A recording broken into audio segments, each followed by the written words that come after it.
What's good, people? How is it going? Welcome back to the channel. If you guys are new here, please do subscribe down below. Smash the like, hit the bell. Those things help out a lot. YouTube doesn't notify people when we upload, so just make sure you hit that bell. Anyway guys, today we got a dope episode for you. It's all about feeding your plants during the flower stage, because it's super important when that flower stage rolls around, because that's when the flowers come out, right? We all want perfect, beautiful flowers. So in today's episode, I'm going to go through exactly what you need to do when that flower stage rolls around so that you can have the best flowers possible. So smash the freaking like for that. But guys, before we get into that, we just want to let you know, huge shout out to everyone that's supporting on Patreon. If you ain't supporting on Patreon, definitely check it out. You can get beans, gold boxes, you can get a bunch of different stuff on there. I really just try to give back to everyone that does support the channel. It really helps us to go a long way and produce this content that we love producing for you guys. Now without further ado, let's get into today's episode.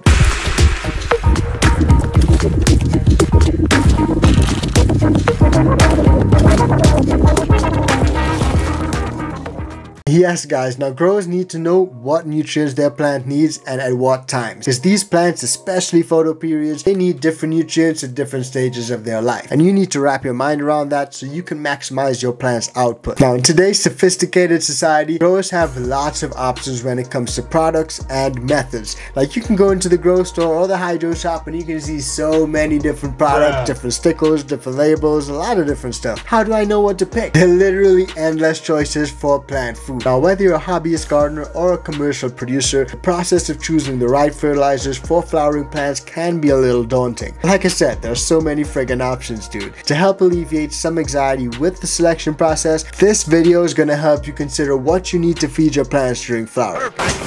So let's get started. Now when you look at the various growth phases of the plant, you'll see different periods demand specific fertilizers. These nutrient requirements are ultimately tied to essential processes that occur throughout the plant's life, all the way from seed to harvest. Now our favorite plant is a photoperiodic plant species, except for the autos, they do their own thing. But for the most part, this means that changes in daylight hours stimulate different growth phases for the plant. Plants remain in the veg stage when they have considerably longer days, i.e. summertime, and on the flip side, the flowering stage begins when the plants get 12 hours of uninterrupted darkness each day, i.e. the flower time. We all like those flowers. So when the light periods change, the plants are genetically wired to respond with different growth phases. Our favorite medicinal plants thrive in each of these growth periods, and they require very specific nutrients. Now if you've heard any of my other videos, you know that NPK ratio is super important. That's basically how you can read what's on the back of a bottle and know what the hell is in there. Anyone who's read the label of a nutrient bottle has undoubtedly seen that NPK ratio.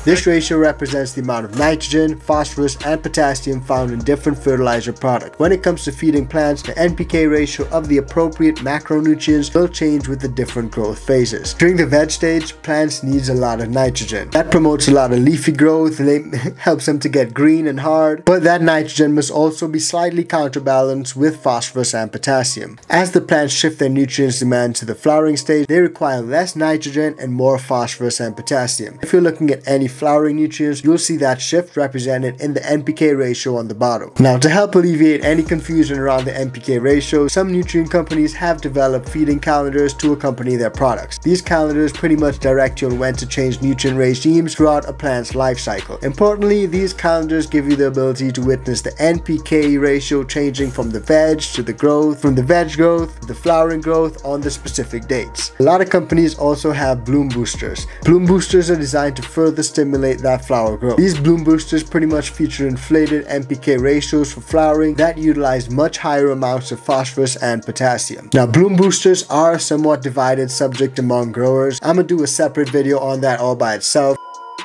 This video is brought to you by Mars Hydro, where they have a variety of grow lights and grow tents for growers of all experience levels. Whether you're a small home grower or setting up a slightly bigger commercial operation, they have the tents and lights for you. They have tents for every space and need, including the new 2-in-1 tents. And they also have a wide variety of lights to choose from, including full spectrum LED and the new detachable FCE series. Links to all of the products that we use on this channel, including the Mars Hydro grow lights, are in the description below. Be sure to use the links below to support the iCanTHC channel. You can also save a few bucks on the Mars Hydro website by using the code iCanTHC at checkout for store-wide savings. Don't forget to use the code and save yourself a few bucks. Now, back to the video. Many feel that plants can only handle certain amounts of phosphorus and potassium, and anything beyond that threshold is considered extraneous, just wasteful, so there are differing views on it. Some growers swear by bloom boosters, saying that they're necessary for a huge harvest, while others take a more passive approach during flowering and have perfect results as well. So what do you think? Drop a comment down below and let me know. But all that said, guys, in the modern industry, growers have more options than ever when it comes to feeding their plants. While it's great to see such growth in the industry, choosing the right products can be quite daunting. All things considered, both for flowering and veg growth, it takes a discerning eye to understand what's best for your plants. It's always a good idea to let your skill and knowledge base dictate your approach to fertilization. If you're a novice grower, it's highly recommended that you follow the directions on your feeding calendar. Conversely, experienced horticulturists have the confidence to critically assess nutrients and develop their own fertilization regimes. Either way, plants will always demand different variations of the NPK ratio, and we will continue to match our products against those requirements from Mother Nature, just to find out what's best. That's what makes it so great. Drop a comment down below and let me know what's your preference when it comes to the flower stage. Let me know what's your preference when it comes to feeding and what you use. I'm always interested to find out what you guys gotta say. So smash the freaking like button for that, guys. Don't forget to hit that bell. And wait, check out this video right here. And we'll see you on the next one. Peace, fam.